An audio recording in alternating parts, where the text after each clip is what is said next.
Много памятных фотографий, документы, медали, среди которых и звезда героя. Музейная экспозиция в фойе учреждения словно возвращает на десятки лет назад. Хочется рассматривать и проникаться гордостью за именитого земляка, чьи славные дела теперь продолжают дети и внуки. Один из них, Рафаэль, возглавляет пункт приема гуманитарной помощи фонда «Все для победы Нурлат», носящего имя дедушки-героя.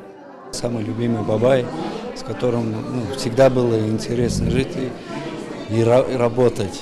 Он, хоть я и был молодой, юный, если с ним начинаешь что-то делать, то за ним не успеешь никогда. Если даже запланирована поездка куда-то, да, или что-то привезти ему надо, там, допустим, он всегда говорил мне все, назначал время. К этому времени я подъезжаю, он уже готовый, стоит возле калитки, меня ждет. То есть такой активный. Все, что касается работы, он все делал безупречно, быстро, что служило нам вообще огромным примером просто. На экране фильм о жизни последнего героя соцтруда. В зале родные и близкие, ветераны-буровики, молодое поколение, для которых звучит главный посыл мероприятия – равняться на героев родной земли. Вся его жизнь – это подвиг, вся его жизнь.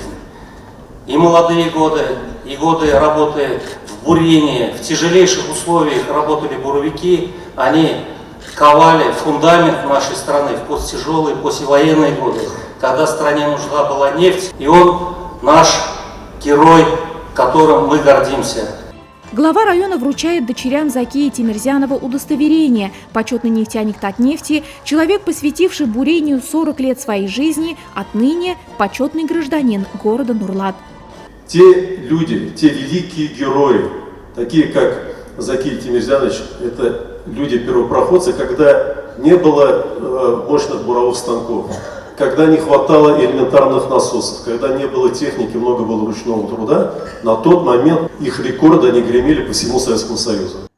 Искренний, добрый, чуткий, простой трудяга с открытой душой. На вечере памяти было сказано много добрых слов о Закии Тимирзянове и его коллегами-ветеранами-буровиками, земляками-современниками, а также руководителем фонда «Все для победы Нурлат» Ришатом Сафиуллиным. Гости побывали и в самом фонде, который с прошлого года носит имя Героя социалистического труда. Прямо со сцены воспоминаниями об отце и дедушке героя делились дети, внуки и правнуки. Заки Абай, для нас он был, на самом деле, как вот наши родители нам были. У нас они ушли рано, а Заки Абай для Нарвапа, мы к ним, как домой ходили к себе.